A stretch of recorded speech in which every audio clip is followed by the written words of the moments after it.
When I graduated from high school in 1967, it was during the Vietnam War.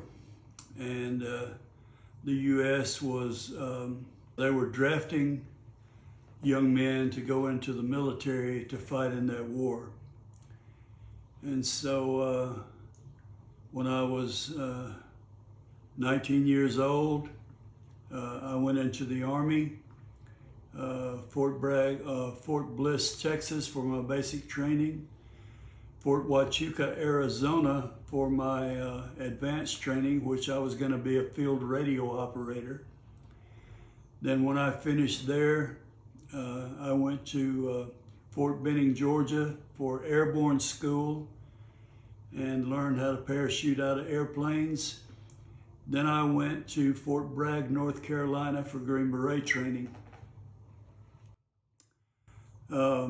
When I got out of the Army, came back home, just got a job, started to work. I worked for a while. My uncle Bill Brown was the bishop of our ward, and he came and talked to me and extended a call to me to go on a mission. And I accepted that call. Then we started the process of the paperwork, the physicals. I had to get several vaccinations before going there. My call came in the mail one day when I was at work, and my mother opened it.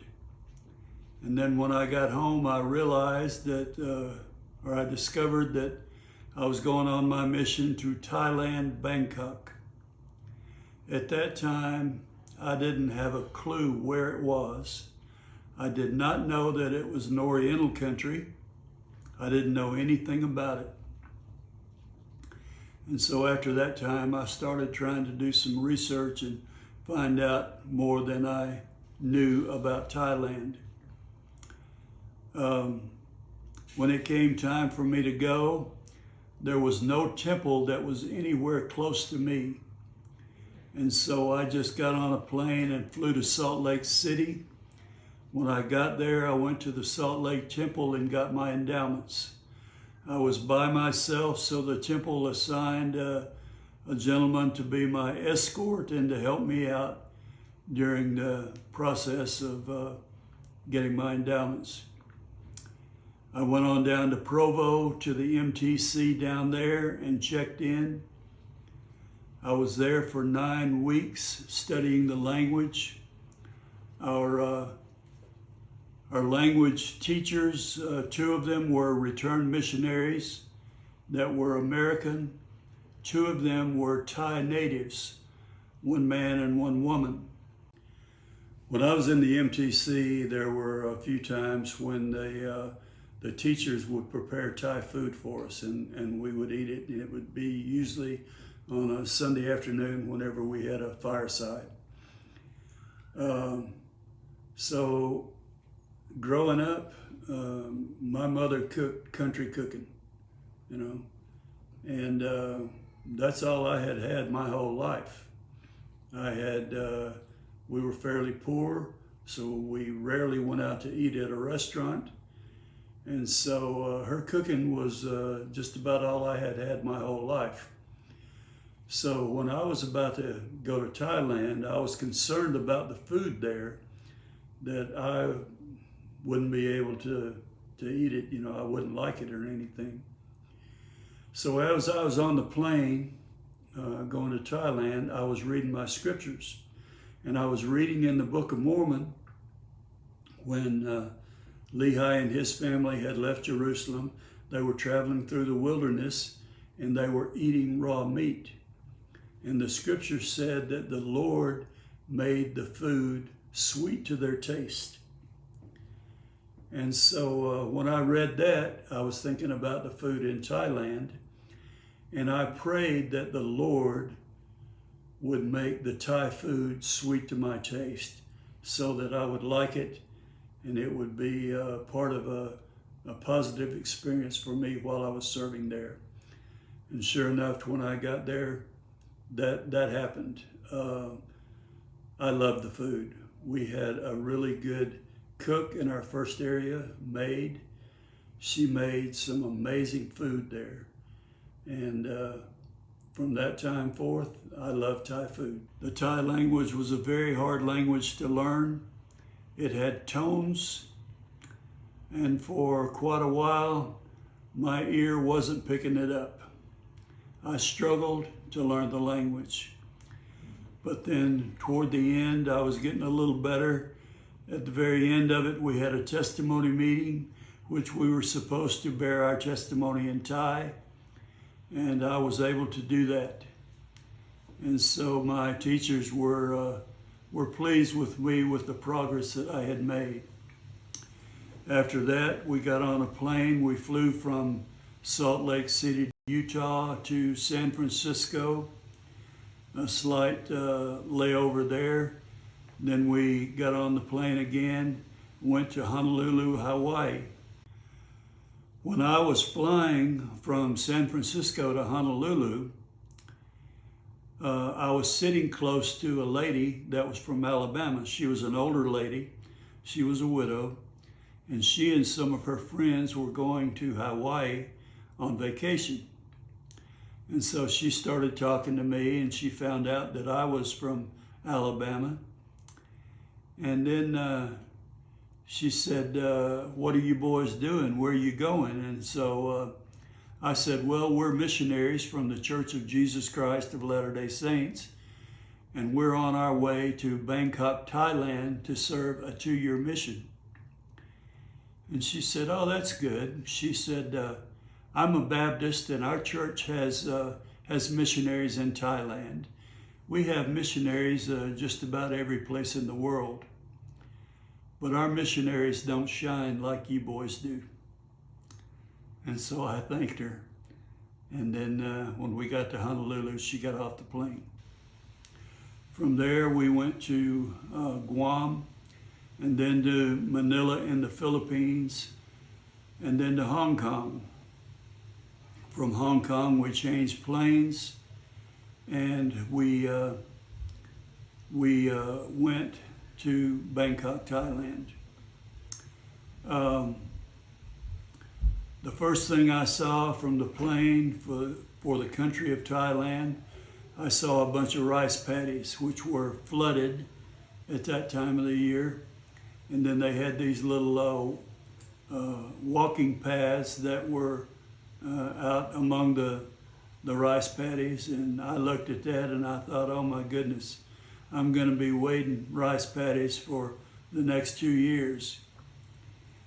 But then we landed, and when we got off the plane, we were walked down the ramp off the plane, and then walked outside for a little while to get to the terminal. It was really hot, and even hotter than Alabama, more hot, more humid. And so because I had grown up in Alabama in a hot, humid climate, I was okay with it, but a lot of the boys that had grown up out west in Utah, where it's very dry and not nearly as hot, they were suffering. Our mission president and his wife and the APs met us at the airport. They had a couple of vans. There were 12 elders in my group. And so we loaded up in the vans and then started heading for the mission office, the mission home. So as we were going, one of the first things I saw on the way from the airport to the mission home was someone who had been riding a motorcycle and had had a collision with the car, and he was lying on the side of the road. And so I thought, wow, that's quite a first experience here. But then we got there. We were dispersed into several of the districts there, and I went to the area called Phra Khanong. And so while I was there, I had the opportunity to go out with one of the elders. We did splits, so we just went out and visited some people, and then for a couple of days we did that. Then we were taken back to the mission office to meet our training companions. My companion was Elder Shire. He was very good in the language, and I was struggling. And so we went to our first area, my first area, which was a new subdivision of Bangkok near the airport. And I don't know what it was called. I never heard what it was called. But it was a nice area. They took us to the house where we were to be living. It was a 2-story, 4-bedroom house that was owned by a corrupt policeman. And he couldn't live there because if he did, there would be an investigation on how he could afford such a house. And so he rented it out instead, and that's where we were to live. We had a maid that cooked our meals, washed and ironed our clothes, and cleaned the house for us. We also had a yard boy that lived there and did the work around the house, the outside of the house, keeping the outside manicured and clean. I was there for about 5 months. My companion, Elder Shire, was extremely good in speaking the language, and he helped me a lot. When he transferred, I got another companion that was terrible in the language. He was lazy, and he didn't want to work. And so when we would go out, when I was with him, I had to do all the door approaches and talk to everybody because he just didn't care. And so I was there with him for 2 months. And right before I transferred out, we were in a man's house and we were talking. And the man asked me, had I been there longer than my companion? And I said, no, I've actually only been here about 7 months. He's been here a year longer than me. So the man said, then why do you talk better than him? So that hurt his feelings. But not long after that, I transferred, and I transferred up to Udorn, which is in the Northeast. And during the Vietnam War, Udorn had been an air base where our Air Force had built the air base and big runway there. The runway was 2 miles long, and that's where they flew the B-52 bombers from Udorn to go over and bomb in Vietnam. And so while the military was there, that city fared well. It was did pretty well economically. But then the Vietnam War ended. When Richard Nixon was president, he ended the war. And when the U.S. military left there, the people were very poor. They didn't have a way to make money.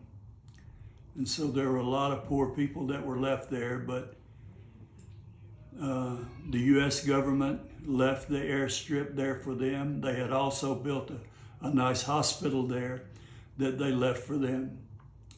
And so they had some resources there a little bit with the airport and the hospital. We lived in a compound there, the missionaries did. It had a wall around the outside. There was the main house where we lived and where our maid did the cooking and cleaning. There was another building inside the compound beside the house that we used for a church building. And then there was a small office where the branch president used to do church business there. I was only there for a couple of months. My companion had been a former quarterback at BYU, and he was a really good quarterback. He had been to a lot of camps when he was young in high school, and he had developed his arm really well. So on P-Day, we would go out and throw the football. And he would throw the football to me about 50 yards. And when I caught it, it would sting my hands. He would throw it so hard. While I was there, I got my notice that I was transferring down to the south to a town called Hat Yai. And Hat Yai was a town near the Malaysian border. And I was also informed that I was going to be a senior companion after only 7 months in the country, which I didn't feel like I was qualified for because I didn't speak the language that well. And I was also going to be the branch president down there. And so I took a 2-day plane ride, a 2-day train ride from Udorn down to Hat Yai and met with the other 3 elders that were there and began to work there. I was really concerned that I would get in trouble because I felt like I would be having a conversation with somebody and then not have an understanding of the language well enough that I could continue the conversation, that I'd get lost. But I prayed about that, and even though I wasn't that good in the language, I was good enough that I never had a serious problem down there. After I had been there for a month, my companion transferred, and I was given a new missionary from the MTC. And he came in and he had a really good attitude, really good spirit about him. And we enjoyed working together. We had a good time. After a few months, he transferred, and I got another new missionary from the MTC from Washington State.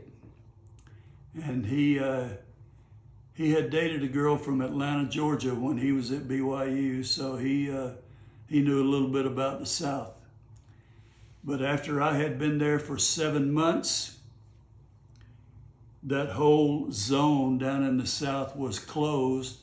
Our mission president decided that it was too dangerous for us to be there, and he closed that zone, and I got transferred back up to Bangkok. And I was transferred to the area that I first went to when I arrived in country for a couple of days, called Phra Khanong. And so at Phra Khanong, I was the district leader there. I was also training new missionaries from the MTC, and that's what I did for the rest of my mission. After I transferred back up to Bangkok to my last area, the government decided that they were going to make us leave the country every 3 months to renew our visa. And so the country that was the closest and the cheapest for us to go to was Malaysia, down south of Thailand. And so all the missionaries and the mission, except for the native missionaries, the Thais, they didn't have to leave. But all the foreign missionaries would get on a train and ride the train down to the Malaysian border down below Hat Yai, where I had previously served. We would go to the border there, and the immigration officials would stamp our visas. And then we would get back on the train and go back to wherever our respective areas were. Well, we had done this once, and then on the second trip down, the immigration officer down on the Malaysian border did not like Americans. And so he made the decision on the spot right there that he wasn't going to stamp our visas. He said that we were asking them to do work for free, and they weren't getting any benefit out of it. And so he said that we had to go on down into the country of Malaysia, spend a few days down there, and spend some money. So our APs called the mission president, and he gave them instructions on what to do. Well, the train that we had been riding did not go any farther down. It turned around and went back up into Thailand. So the APs and some of the zone leaders started going around reserving cabs, taxi cabs, for us to ride on down into Malaysia. And they also had some of the people at the mission office. We had native tribes who worked there make some reservations for us in a hotel down in Malaysia. And so when all this got arranged, it was a few hours, then the taxis all showed up to transport us down south in Malaysia. So I happened to get into the taxi with the two APs. And so I was sitting in the front with the taxi driver. The two APs were sitting behind me. And so as we were traveling down, Malaysians speak English very well. They have their own language, the Malaysian language, but they are required in Malaysia to study English from the time they start school until they graduate. And so they all speak English very well. And so he was talking with us, and as we were driving, every once in a while I would see this sign on the side of the road that said Rawang. And so after seeing it 2 or 3 times, I turned to the driver and I said, I see that sign there that says Rawang. What does that mean? And he said, it means caution, danger. So I said, okay. So we drove for a while longer, and then we got to a certain point, but it wasn't where we were going to stay in the hotel.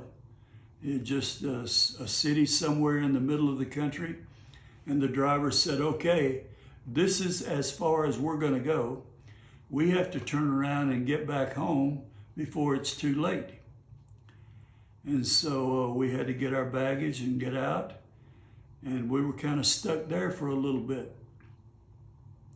So then the APs and zone leaders started trying to get taxis there in that city to take us on down to where we were to get on a ferry and go across to the island of Penang where our hotel was.